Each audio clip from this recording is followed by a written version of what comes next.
Hello, I'm Conor Mulheir, editor at Next.io, and I'm here at Optimove Connect 2024 in London for 2 days of learning, sharing, networking, and most importantly, lots of conversations about the future of marketing and marketing technology. And to that end, I'm joined this afternoon by two legends from Optimove. We have the VP of Product, Mr. Shai, and SVP of Revenue, Mr. Moshe Demri. Gents, thank you very much for joining me. Thank you for having us. Fabulous. We're going to talk today about a very important topic in gaming and a very important topic in marketing generally, and something that I believe costs companies millions of dollars every year because they do this wrong, and we're talking about marketing generosity. Now, gents, could you set out for me how you would define what we call marketing generosity, and how does that come into play in the iGaming sector? I can quote you a marketing executive I met in one of the new clients that we signed in the last few months. I remember this big meeting, executive meeting. We went in to present Optimove and what we can do for them. I won't name names, but this senior executive came into the meeting and said, "I'm here to see how we can save billions on generosity." Like, okay, that's a nice statement. And, we all know that the iGaming industry is very promotional heavy, and the cost of acquiring new players and the cost of retaining new players, existing players, is huge. Mm-hmm. And we know businesses in general and iGaming operators in particular, they need to maintain their margins and remain in business because they can pour a lot of money to entice players and to acquire new players, to engage with them, but you need to make profits. And the level of generosity is how much incentive you give to entice them to come to you and stay with you. And you can do it, you can be very generous, you probably acquire more, but you might not be able to retain over time because it's too much. Or you can be not enough generous and people just won't buy, won't come in. Yeah, I think it's something that we see a lot of in the iGaming sector and online gambling generally. I think we've had some very clear examples of over-generosity, for example, in US sports betting over the past few years. Some operators have been coming out with these huge promo offers and find themselves very quickly acquiring lots of customers, but then perhaps not really managing to hold on to them and retain those customers. So generally speaking, Moshe, why do you think this kind of thing's going on in the sector? I think, first of all, there's a race, right? And there's a race between the different brands, and a lot of times, we see it in other industries as well, when someone is doing something, especially if this someone is a leading brand in the market, like a lot of times the market follows, despite the fact that it doesn't always make sense to follow, right? Mm-hmm. So specifically in the US, we saw it, right, for many companies that while they are growing, while their turnover is growing, their EBITDA is actually becoming more and more negative. And probably the big winners of this race are, affiliates and different, and obviously, Google, Meta, and mm-hmm. other platforms that are just making more money from the money they spend on acquisition. So it's really, I think you need to be as a business, you need patience in order to actually think differently and stop for a second and say, okay, let's not just do what everyone else is doing. Let's try to test it. Let's try to look at even things like lifetime value of the customers we are acquiring, whether it actually makes sense to acquire customers. But we are even trying to start from a place that is actually usually easier to start with, which is acquisition is one thing, right? Getting customers in, spending money to get customers in. We can talk a lot about, retaining an existing customer is much cheaper than acquiring a new one. And we can say, shift your acquisition budget into retention. It's probably better and so on. But still, acquisition is acquisition and brands should do it.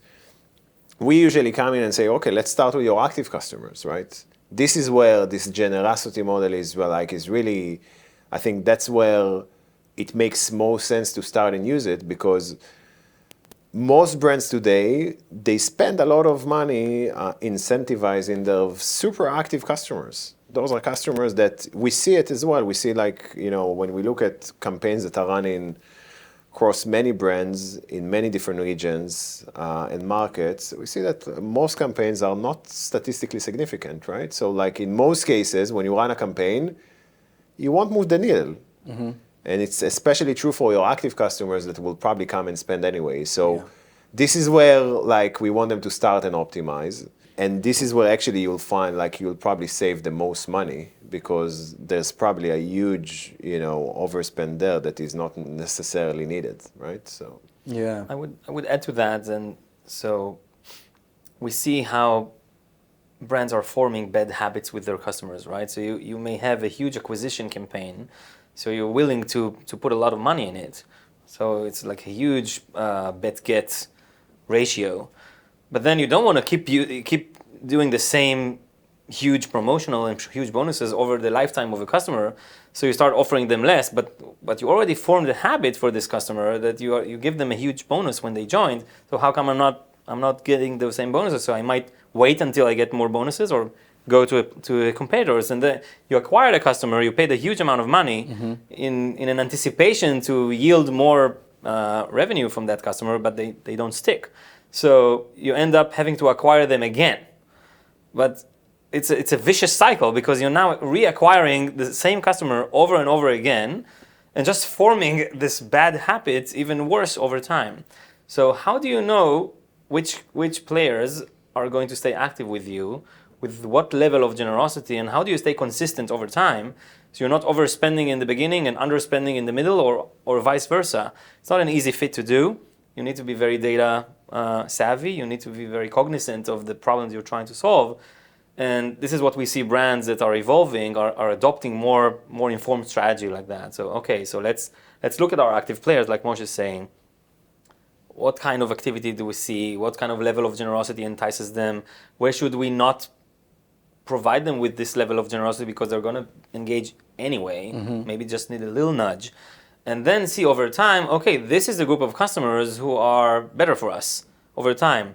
Obviously the VIPs, that's of course, but there's also a layer of players who are not yet VIP but are solid. So how do we acquire more of these solid players and retain them over time and creating a consistent brand identity, a consistent brand experience that is not like crazy changing their strategies all the time? Yeah. So I guess there's a kind of inflation of certain metrics by doing this, by being over generous. You get to acquire lots of new customers. You get to, as you said, Moshe, you get to increase revenue, but perhaps at the cost of profit, EBITDA levels, and so on. So do you think, you mentioned habits, Shai, and I think customers absolutely get used to the habit of being given certain things, and it's also can be considered a bad habit for marketers themselves. So if you're a marketing manager, say, and you're analysing your campaigns and you're analysing your efforts, how can you know that you have been over generous? What are the signs that you should be looking for? We have a few answers to that. I think that the first one, like Moshe said before, if you adopt a test and learn mentality that every campaign, every offer is an experiment, and you want to treat it like a true experiment, like a clinical trial with a representative holdout group or control group, and every campaign you're running, every promotion with any level of generosity, you test it against a highly representative control group, not such a random control group, right? It's really representative, like exit polls in an election. You can see if it's working or not. You can see if your test is outperforming your control, your spontaneous behavior of your players. So you can test and see. But here's the thing, the plot thickens. It's hard to test, and it's hard to test over time. And whenever you test, the results are valid to the point in time in which you ran the test. And if you're now basing your future marketing strategy based on the test results of today, you might be skating to where the puck is rather than where the puck is going to be. What you really need to do is continuously test and learn, and that's not easy to do. People's level of expected generosity, either explicit or implicit from their behavior, changes over time. They have different affinities to different sports, to different product categories. They may be huge NFL fans, so they'll engage and play and bet on every match. But as soon as NFL season ends, they're gone. They now need more incentives to stay active with baseball or basketball or anything else. How do you know that, right? It's easy. It's hard. You have to constantly test and constantly gauge what's going on. And this is where AI comes in to help with you and helps you move from testing to continuous optimization. You say, okay, I'm going to test few levels of generosity. I'm going to put it out there and put it on autopilot and let AI figure out which customer should get which offer at any point in time. And over time, the mixture changes. NFL season ends. I can see a change in player behavior. So AI will adapt automatically. So you don't have to keep continuously run manual tests all the time. Okay, so a marketing team can kind of set up the initial parameters, segment the customers, and then ask the AI to iterate and test and bring back the results. Exactly. We call those a self-optimizing campaign or a self-optimizing journey, and we're announcing now, releasing soon, self-optimizing streams. It's all this suite of self-optimization which helps you move from already quite advanced test and learn mindset that we see some or a lot of operators already having, to take it to the next level of moving from testing to continuous optimization. Whereas now, you just let the profit margins grow because AI will constantly keep the right balance, that this player now needs a lot of incentives. Over time, they need a bit less. And then 6 months from now, they need a bit more because they stop engaging. So you can always kind of optimize the perfect level of generosity just by putting all these options and let AI choose from them. And how do predictive models come into this? And how do predictive models come into kind of targeting different marketing campaigns to different segments of customers? That's a really good question. I think that, first of all, predictive data, a lot of times, especially in the example, so if you look at a single example, right, of those, and let's go back to those active customers who are, let's say you gave a bet get or a match up on deposit bonus, right? A lot of time when you look at the campaign results, what will happen is that you see that actually the test and the control responded quite similarly, meaning the campaign wasn't effective in the short term. But we in Optimove actually, we have another lens to it, which is actually looking at how the campaign affected future value. And that's another angle to look at things, because a lot of things when you look at, generosity is like you're saying, okay, like if the campaign is not statistically significant, you were definitely too generous, right? Like you just gave something away for nothing. Yeah. But maybe it moved customers to a segment with higher future value. So you're actually increasing their lifetime value because you're giving them better experience. They feel charmed about the promotion they've given, and so on and so forth. That's one use of it in one dimension of a single campaign.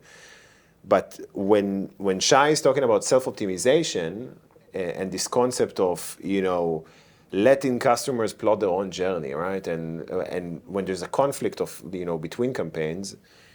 And one of the reasons we like, iGaming is that there are so many reasons to start a conversation. There's so much context. There's always something going on. There's lots of sporting events, and there's crossing into casino, and there's lots of exciting things that are happening. And the frequency of the engagement with the customer is high. That this entire thing just creates an environment that at any given point there are hundreds of different communications that the customer can receive. And the one thing we solve when it comes to this conflict is deciding which campaign will be sent to the customer, and we based it on the predictive lifetime value of this customer based on the campaign that they will receive, right? So what happens if you receive campaign A versus campaign B, and how will it affect your lifetime value? So this is two ways we're using it. Obviously, there's other ways to use it in different propensity models around different products or sports, but those are two good examples. So it's really taking that long-term view and looking at the lifetime value of each individual customer. Now, I wonder, generally speaking, do you think this is a particular problem in iGaming? I think we see it as well in online retail and e-commerce, where we see a similar thing. Rather than bonuses and promotions, you'd see a lot of discounting going on. Do you think it's a kind of widespread issue right across the online sector? Yeah, absolutely. I think we see that with a lot of our clients from those industries. I think it's the same problem. In iGaming, it's extreme, right? So because the level of generosity typically in iGaming is higher. You pour bonuses and all kinds of promotions on your players all the time because the frequency is very high, right? Like Moshe said, you want to engage with your players on a daily basis. How many people buy e-commerce, shirts or shoes every day? That, there are some brands, fast fashion, that you have high frequency, but it's not that extreme. So yes, they're over discounting for sure. They'll give like a 50% off to their entire database in Black Friday, even though some of these customers may probably buy for 20% if you just tried. Yeah. But it's not easy because you put 50% off on all your storefronts and all of your ads and all of everything. So if you really want to be able to segment and say, okay, these customers should get lower generosity, they should get 20%, and these customers should get 50%. You also have to make sure that wherever they go, they see the 20%, and not email says 20%, but as they click through and they go to the website, they get 50%. So, okay, that's great. I'll enjoy a bigger discount. Why not? So now not only you have to segment your customers right and find the right level of generosity, you also have to make sure that your messaging is symmetric across channels, which is another challenge. And so nobody said marketing is easy, but it's a challenge we're trying to help our clients solve by identifying the right segments, making the right offer to each segment, and then also making sure that wherever they go, email, website, mobile, SMS, everything, they get a consistent message that doesn't cannibalize your own efforts. Yeah, so there's a huge, I guess, a sort of administrative question that goes alongside this segmentation. But Moshe, as SVP of Revenue at Optimove, have you seen this kind of pulling back of generosity be transformational for a business, as Shai's kind of alluded to? Yeah, absolutely. Absolutely. I think, going back to your previous question, it's kind of linked to how we start off with Optimove when we bring a new client on board, right? So where do you start, right? And usually we say, you first of all start by kind of almost copy and pasting what you do now and put it on Optimove. And once you start to you do the same campaigns, but you have the testing framework switched on. Yeah. And it's something it's very difficult to do. One of the reasons it's very difficult to do is that I touched on it a little bit, but like obviously everyone can do a control cell for a campaign, but then there's like, how do you make sure that the test and control are similar, homogeneous, and so on and so forth? That's one thing. But then how do you kind of make sure that customers are only receiving one campaign at a time to make sure you are not muddying the test, right? You are not cross-firing, and then the test doesn't really make sense. So it's the entire concept of prioritizing and excluding customers between campaigns, which is it's quite sophisticated and complex, and it's one of the problems we solved. So as soon as someone is taking what they are doing now, but they are switching it on the platform, suddenly think about it, they get this, dashboard with like green and gray and red sometimes, right? Sometimes the campaign is losing, like you're actually losing money. And this is kind of gives you, it's like you're testing everything you're doing, and suddenly someone's telling you, okay, this is working, this is not working. And even to the extent that some of the campaigns that are not working, we will even take it further and say, listen, this campaign works really, really well for your customers who are usually placing bets in play. So they like the live betting. They usually go in the middle of the game, they will place a bet.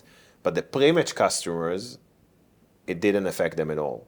So you go into those resolutions and you start to kind of divide and conquer until at some point you are reaching a point where, you are coloring more and more and more and more campaigns green, and just incrementality, right? More incrementality from each one of those campaigns. Yeah, absolutely. So generosity in iGaming, in marketing, just like so many other elements of marketing, is one of those things that needs to be continuously monitored and optimized, and just keep getting incrementally better every day and just doing a little bit better than yesterday. And eventually, who knows what the impact could be. Absolutely. Gents, thank you very much for joining me today. It's been a fascinating discussion. We've all got a conference to get back to, so I think we'll leave it there. Thank you. Thank you very much. Cheers.